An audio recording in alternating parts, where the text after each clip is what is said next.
Hi, welcome back to the CG Bros.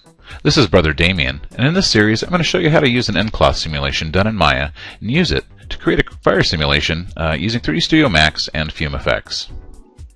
I'm going to use a file from a previous session that I did on creating an animated pirate's flag using Maya's Ncloth. Here's where we left off. Now if you haven't created an Ncloth cache for your Ncloth object, do that now. I've already done that for mine. So the next step is to export the Maya scene as an FBX file. We're going to import this file into 3Dsmax. So let's open up Max and import the FBX we saved out of Maya. And accept the defaults. Now as I scrub the timeline here, you can see that the animation is not coming through on the flag mesh. So what we need to do is create a modifier on this flag mesh. The modifier we want to connect is the point cache modifier, located here on the Modify tab in the Modifiers drop down here. Alright, so next we're going to need to hook up the Ncloth animation by reading in the ncache file data from the data directory of the Maya project. Not from the .mc file, which is usually much larger, but from the .xml file. There we have the animation exactly as it came out of Maya. Let's take a look at what the final composite render looks like for this. Let's also talk a little bit about what to keep in mind when creating a realistic fire effect, or really any other effect. The first thing I want to stress is that it often takes a lot of time to refine simulated effects, especially as they become more complex and highly detailed. And depending on the level of detail, simulation times can be pretty extensive, so a basic rule to work by is to begin your setup at relatively low resolution and increase it as you refine your simulations. The second thing to keep in mind is the actual scale of the effect that you want to create. Determining the scale properly up front will go a long way to establishing an accurate speed and amount of detail required to make your effect look realistic. And remember, the higher the level of detail, the higher the simulation times are going to be. Be sure to find some good reference footage for the type and scale of fire that you're looking to create before you start. This will save you countless hours, days, or even weeks of running simulations on effects that just don't look right. The third thing to keep in mind is what force or forces should be acting on your simulation.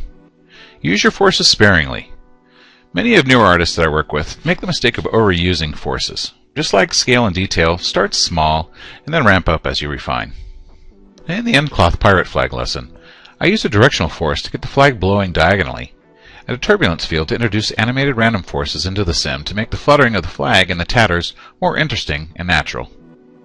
We'll want to mimic that same behavior with our fire simulation. So let's get started setting up our fire. First thing we need to do is create a Fumefx container to contain the effect. So come up here to the Create tab, hit the pull down, and select Fumefx. And here under the Object type, select Fumefx and drag out a volume around the flag object. Fuel, fire, and smoke can only exist within this object, so we want to make sure that it's large enough to not only contain the flag object, but to contain all the flames coming off of it over their lifespan. Now we'll be refining the size and the resolution of this Fumefx volume as we go, but we want to start relatively small in order to quickly develop and iterate the sims. Select the Fumefx volume, come up here to the Modify tab, and open up the Fumefx UI. Now let's take a look on the General tab at the spacing attribute. This attribute controls the grid spacing of the Fumefx volume. As we increase and decrease the spacing value, you can see that this little box in the corner of the volume scales also. Now this box represents the single voxel in a grid of voxels that fills the Fumefx volume. Now a voxel is a volume pixel, so if you think of this cube or voxel as a 3D pixel, then the larger the pixel, the less the resolution. The smaller the pixel, the higher the resolution. Spacing is the resolution of the voxel grid. Let's go ahead and set our voxel grid at 0.2. Now let's go ahead and round the width to 14, the length to 12, and our height to 6.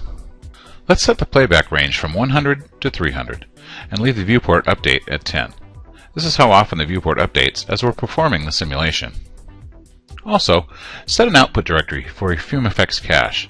Something to keep in mind is that Fumefx can chew up a lot of disk space, even gigabytes per frame. The higher the resolution of your Fumefx grid, the spacing, the larger your cache files are going to be.